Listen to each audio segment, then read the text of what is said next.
SBS 뉴스입니다.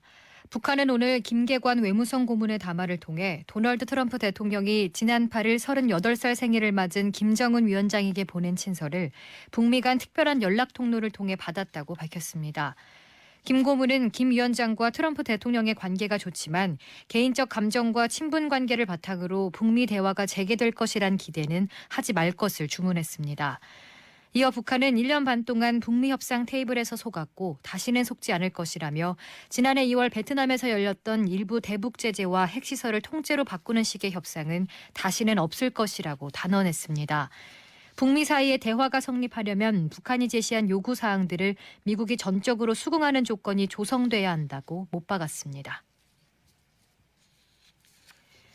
이란이 현지 시간 지난 8일 이란 테헤란 부근 상공에서 추락한 우크라이나 항공 소속 여객기를 실수로 격추했다고 인정했습니다.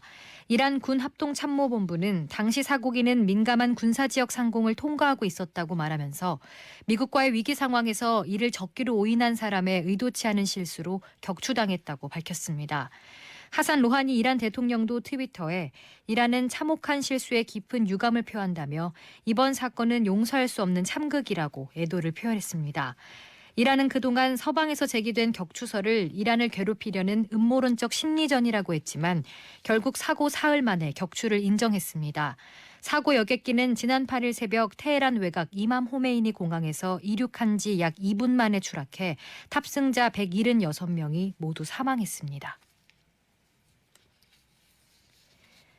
미국이 이란의 이라크 내 미군 기지 2곳 공격에 대한 보복 차원에서 대이란 추가 제재를 단행했습니다.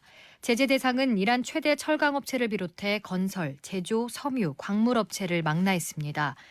미국은 또 샴커니 이란 최고국가안보회의 사무총장 등 8명의 이란 당국자도 제재 대상에 올렸습니다. 특히 미국은 이번 제재에 제3자 제재도 포함된다고 강조했습니다. 제3국 기업이나 개인이 제재 대상인 이란 업체와 거래할 경우 미국 금융 시스템 접근을 차단해 정상적인 해외 거래를 못하게 하겠다는 것으로 우리 기업도 주의가 필요해 보입니다. 전국 주유소 휘발유 가격이 8주 연속 상승했습니다.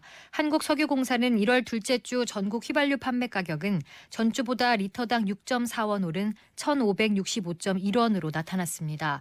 최고가 지역인 서울은 리터당 1,643.7원을, 최저가 지역인 대구는 리터당 1,541원을 기록했습니다.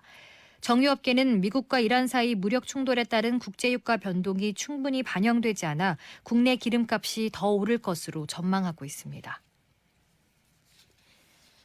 중국 후베이성 우한에서 집단 발생한 폐렴에 첫 사망자가 발생했다고 관영 중앙 CCTV가 보도했습니다. 사망자는 60대 남성으로 지난 9일 사망 판정을 받았습니다. 우한 보건당국에 따르면 신종 코로나 바이러스가 원인으로 추정되는 이번 폐렴으로 중국에서 41명의 환자가 발생했습니다.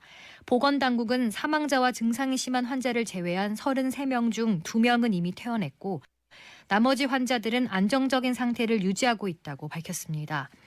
이들 환자와 접촉한 사람은 739명으로 아직 특별한 이상 징후를 보이는 사람은 없는 것으로 알려졌습니다. 코로나 바이러스는 호흡기와 장기 질환을 일으키는 병원체입니다. 한편 질병관리본부는 지난달 중국 우한시를 방문한 뒤 폐렴 증세를 보인 여성은 코로나 바이러스 감염과 무관하다고 밝혔습니다.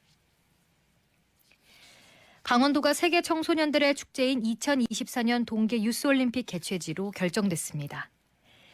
오늘 밤은 전국에 가끔 구름이 많은 가운데 국외 미세먼지의 영향으로 대부분 지역에서의 미세먼지는 나쁨 수준을 보이겠습니다. 제주도는 오늘 밤부터 내일 낮까지 비나 눈이 내리겠습니다. 내일도 전국에 구름이 많이 끼겠고 미세먼지는 나쁨을 나타내겠습니다. 내일 새벽부터 아침까지 내륙을 중심으로 안개가 짙게 끼는 곳이 많겠습니다. 다음 주는 전국이 대체로 맑은 가운데 예년 수준의 겨울 날씨가 이어지겠습니다. 서울의 현재 기온은 1도, 습도는 48%입니다. 주시은입니다. 뉴스를 마칩니다.